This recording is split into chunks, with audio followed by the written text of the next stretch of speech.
channel. Please subscribe to Wafo's blog history and click on the notification button so that whenever we upload a new video you will be notified. Throwback. 52 ethnic nationalities traced their origin to Great Benin by Azadawa Inmaswan. According to Azadawa Inmaswan, 52 ethnic nationalities trace their origin to the Great Benin. He made it categorically clear that the artifacts belong to the Oba of Benin. He tackled Pastor Ayardio Ariseljerfer for saying that the Oba of Benin throne originated from Ile Ife and the official language in Oba of Benin was Yoruba, which was corrected as a big lie. There had never been a time the Yoruba language was the official language in Oba Palace. He seized the opportunity to address the press regarding the origin of Oduduwa and its connection with the Benin throne. He talked about how Ikar Randeran left Benin and became a king of Ile Ife. If the Yoruba people say the Obas of Benin were from Ife, why did Oba Arkenzua spearhead the creation of Midwest region if his ancestors were Yoruba? Rather, he broke away from Yoruba region. Oba Ihediahua further gave that misconception a big blow when he launched his book I Remain, Sir, Your Obedient Servant. According to Yorubas, Oduduwa came from the sky, but how is that possible? Please sit down and watch Azadawa as he explains. Press statement delivered by Imaswen Amowe Zodua, Coordinator General, Great Benin Descendants, Worldwide, on July 24th, 2021. Good morning to all the pressmen seated here for the press conference of this association. Distinguished ladies and gentlemen from the academia, civil society, and from all walks of life, I say welcome most sincerely. First, before we officially unveil the essence of this press conference, permit me to introduce this group to you all appropriately. Since the inception of this group, we have identified over 42 ethnic nationalities or clans who have enthusiastically traced their roots to Benin. For purpose of time, we will hurriedly mention few of them.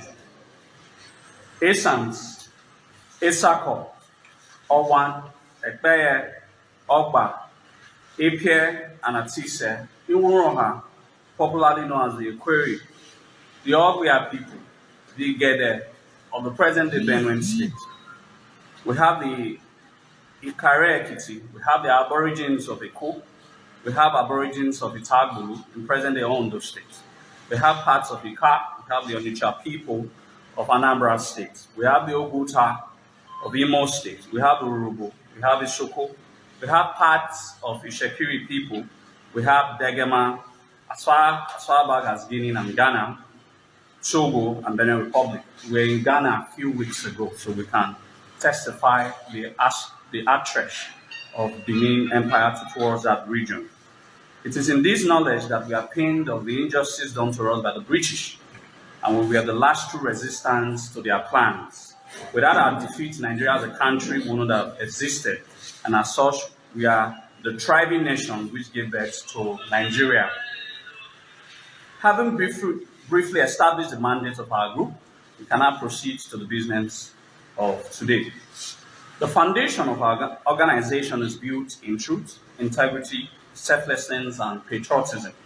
These in turn were the very fundamental elements that built the civilization the world came to envy. We must then start to find probable ways to tap into these rare virtues of our ancestors in order to find ways to curb the present trend of moral decadence in our society. This is about the toughest time, bested only by the dark days immediately following the British invasion. Our collective history has never been this threatened from both insiders and outsiders. We are barely gasping for air in order to survive the seemingly insurmountable assault from our supposedly relatives and neighbors, who will then come for a rescue, a question begging for an answer. And the truth is, no one else should bear our pains for us other than ourselves. We must therefore face these tribulations head-on through unity with the hope that victory shall be attained. We have been perplexed with the beastly issues about our artifacts, and it has become a circular discussion in the lives of everybody. Different opinions have been articulated, some from the standpoint of interest, some from the standpoint of emotion, but our standpoint is anchored on truth. We collectively hold the reason of this press briefing and stated clearly that the bitter pill of the British invasion is engraved in the deepermost incourse of our soul, and we shouldn't play politics or be sentimental about the whole scenario. The artifact in question belonged to the Oba of Benin and should be diligently handed over to him. And we also respectfully believe that the Palace of the Oba of Benin should work with the Edo State government to share ideas that will rectify our sacred artifact and also look into the prospect of using this glamorous artifact to better the lot of all Edo people. Oba Simi, Oba Atokbe. The Edo man has continued to strive to break free from the unfortunate episode of the British invasion, with or without those artifacts stolen from the Palace of the Oba of Benin, and will continue to be so. As such, our organization do believe that there are other situations currently trending in Benin Kingdom that must be given even more rapt attention.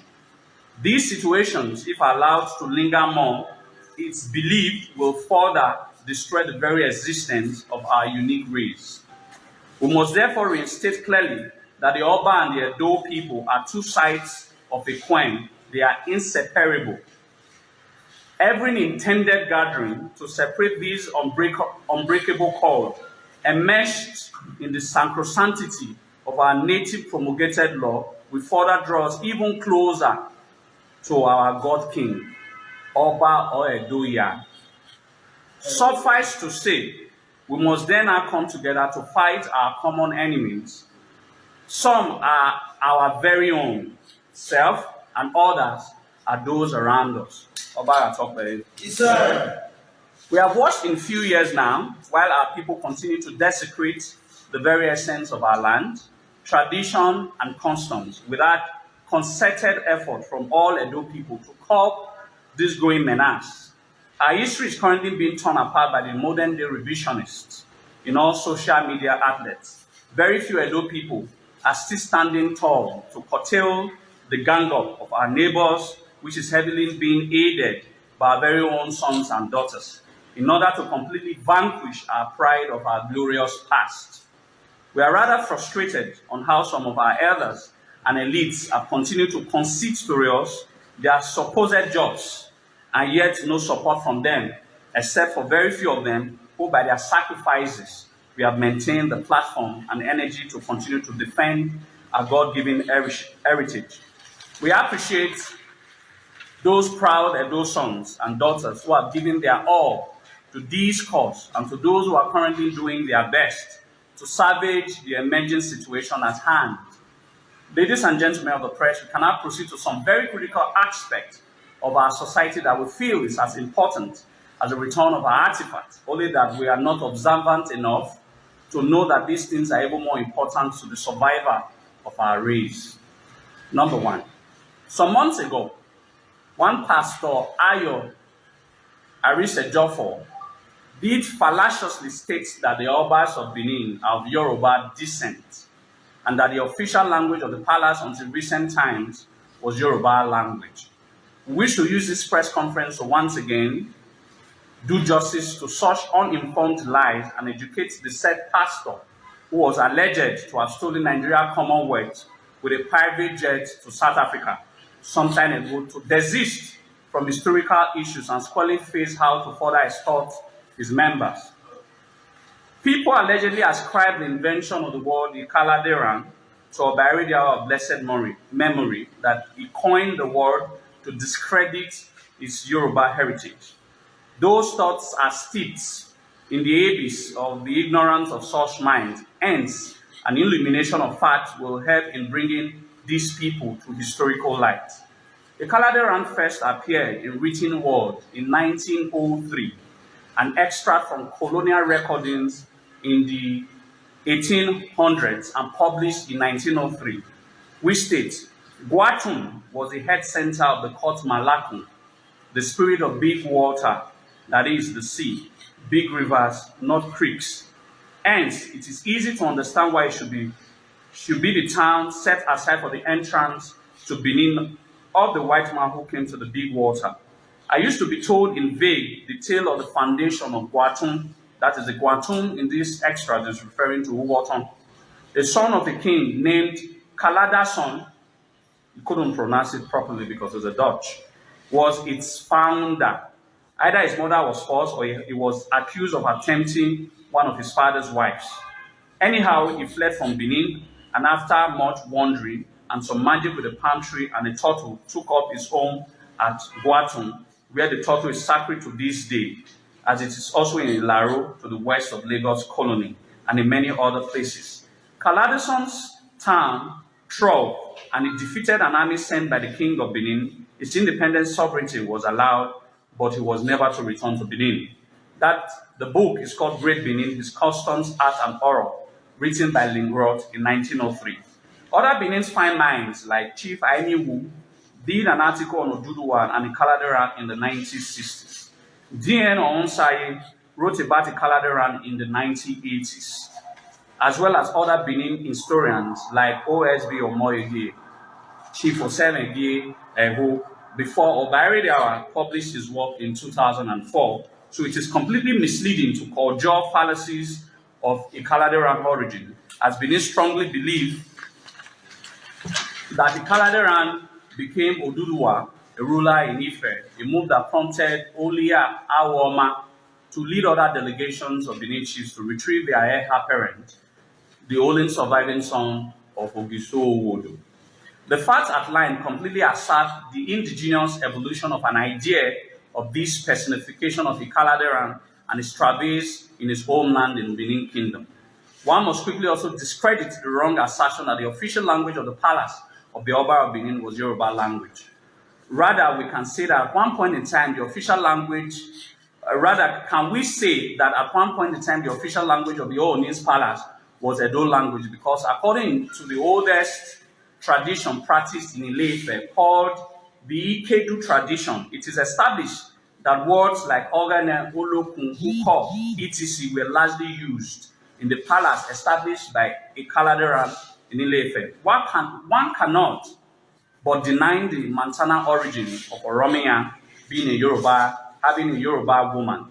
Hence, the Yoruba language was sparingly used in the palace of the earliest Obas of Benin, just like how Ikaladeran introduced some Edo words into the Ile-Ife community, which has become an extant part of their oldest tradition.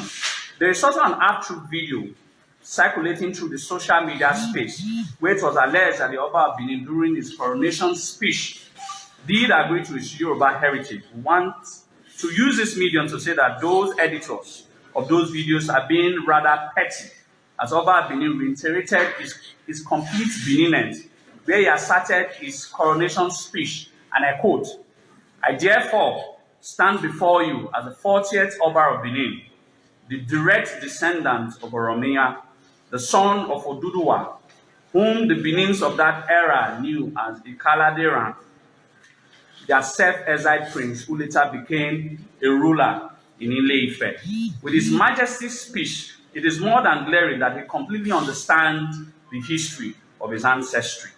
Of all the later three Western educated Obas of Benin, none of them has ever, by any documentation, either written or visual, described themselves as being a Yoruba king. Oba Akenza II was the brain behind the creation of Midwest region from the old Western region. Why would a supposedly Yoruba man dissociate himself so vehemently from his Yoruba people?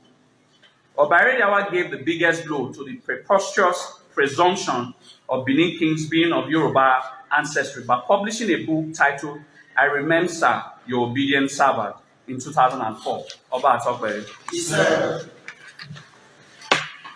We have suffered a lot of historical distortions in the hands of those who could have been heroes of true historical accounts. But because of reasons unknown, they continue to dwell in lies and try all that they can to subvert the history of a greater people, maybe because of their ethnic hegemony and supremacy for political gains. The truth is that we as a Edo nation and people know better and will no longer assume alien antecedents for ourselves. As your Oduduwa being currently projected as progenitor of the Yoruba race, enjoys a wide range of uncertainty within the intellectual sphere of the Yoruba people. Questions that are readily asked include, why did it take Oduduwa 16 years to master the Yoruba if he was truly a Yoruba man? What does Oduduwa mean in Yoruba language? The funniest of them all is Yoruba spreading means for truth. How does any human fall from the sky? So Yoruba historians will agree that Oduduwa was a foreigner because it meant the aborigines of Ife, majority of which are now located in present-day Ondo State as Ugbo people. There are historical evidence that support the indigenous evolution for the origin of Eweka First Dynasty, as opposed to alien antecedents being canvassed by some writers. In the records covering the period of the Ogisos, it was found out that Ogiso Rire, who reigned from 66 to 100 CE, died without an heir, and the oldest man was chosen among the nobles as successor, who became Ogiso or Dia. There was no use to request for a ruler from a non-existent Ile-Ife. When Ogiso Henede died without an heir in about 1821 to 1871 CE, they chose another man, Ohuede, son of Oboete, the second son of Ogiso, that is Oriagba's grandson, as next of kin, who became Ogiso Owede. There was no delegation to Ile-Ife. During the period of Owodo's travails that culminated in the years of Ilferegnum, Prince Ikaladeran and his family was in Ile-Ife. It would be wrong, therefore, to choose another while the genuine heir apparent to the throne was still living.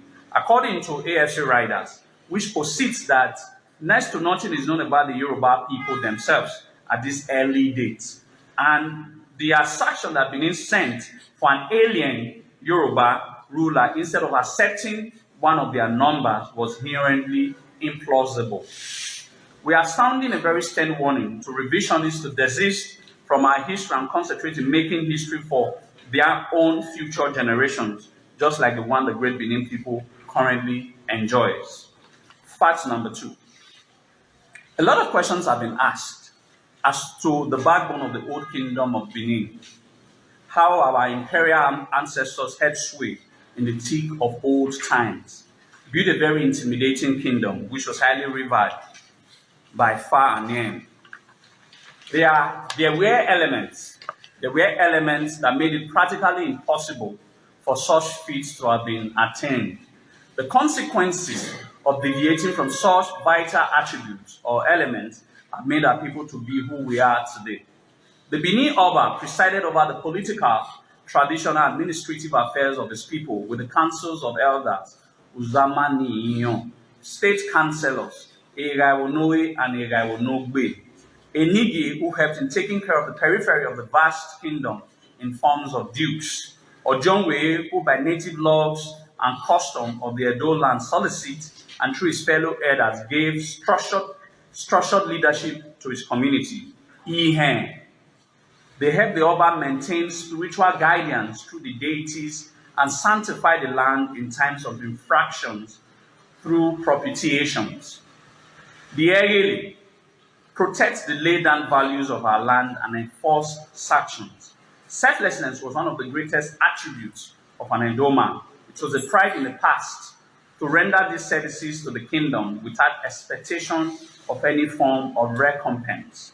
It foils the patriotic abilities of every Edoma, and through these, in tandem with the structured organization of the Edo people, a civilization was built, and the Edoma had those attributes that are almost a rarity in the market as of today. Truth. He prided himself in his ability to speak truth to whoever, irrespective of how highly placed. The services of the Edoma were sought after because of these virtues. Today, our society has largely eroded these common virtues of selflessness, patriotism, and truth in pursuit of riches and fame. These dignifying qualities are now found in a handful of Edo people. Community leaders now sacrifice their integrity for wealth, now fight their brothers or foreigners. Our values have never been this eroded, hence the growing madness of our people on social media space. They now desecrate the traditions of our land without remorse. Abominable words are now found daily on their lips. If we all don't collectively stand to fight these growing trends of our very much depleted values of our people, we might someday be a people without tradition and culture.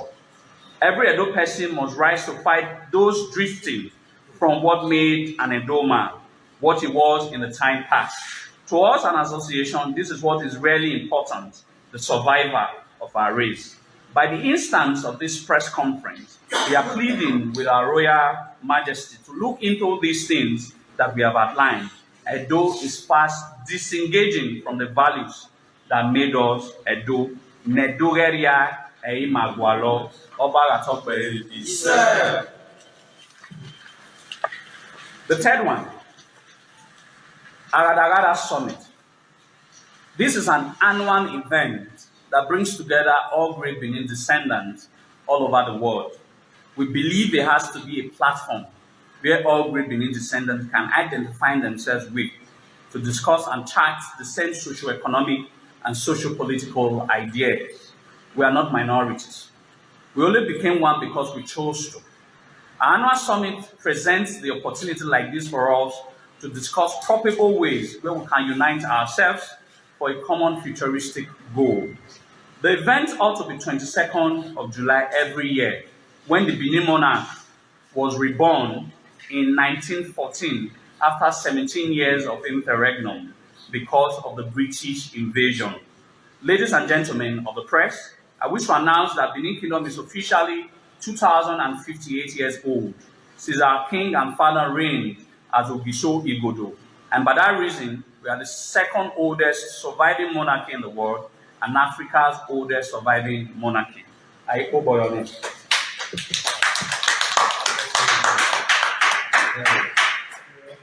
Ogisho Kire Obaratokwe. The mathematical calculation is thus. Ogisho dynasty lasted for 854 years, 285 years of the first interregnum, and 70 years of second interregnum, and lastly, 849 years of the present Oba dynasty and still counting. When calculated together, gives 2,058 years.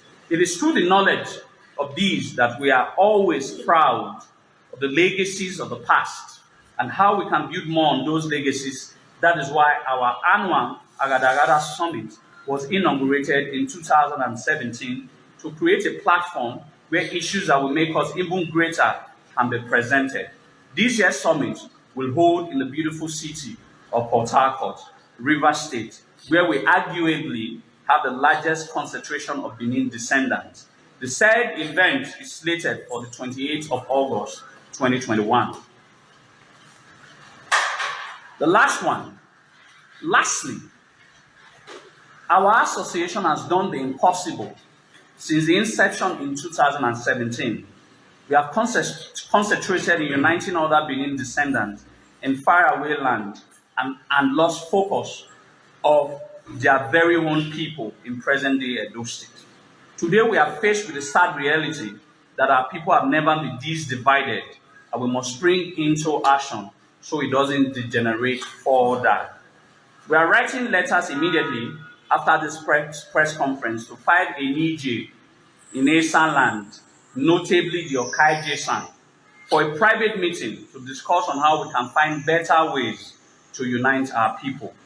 Those letters will be submitted in 2 days' time, with a probable meeting with the Okai Jesan in the next 7 days, but at his convenience. Time is of the essence. After the dark night comes the bright morning. We want to use this opportunity to finally wipe out the primordial sentiment once and for all. We will also include any of the kings of Esan land as patron of our association in order to strengthen inclusiveness. In addition, we shall encourage the setting up of a chapter of GBD domiciled in any of the great towns of Eastern land, with a probable unity conference, and all of these will be achieved before the end of this year, God willing. In conclusion, ladies and gentlemen, the modern Benin people is in the shadow of its former exalted self. And every passing day we drown in the guilt of not realizing how long we have played second fiddle to other neighboring ethnic groups. We have mourned enough of what happened to us about 124 years ago. We must dust ourselves up and begin to start seeing the possibility of walking on the path of our heroic ancestors. Great Benin and its descendants are too great to have been shelved in the cocoon of unprecedented obscurity. We must rise up and take our place in the present affair of the country and the world, a place where we truly deserve, and we cannot do it by being divided as one and equal people. The great Benin descendants must unite as one indivisible entity, and together we shall return back our lost glory, which is the cardinal focus of our association, uniting all great Benin descendants all over the world as a tool in our rightful place in the affairs of this world.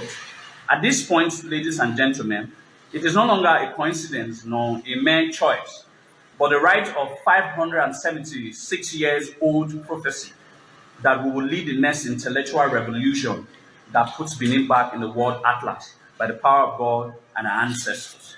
God bless great Benin people all over the world. God bless our nation that will be reborn. God bless our reviled monarch. Oba Atokwe.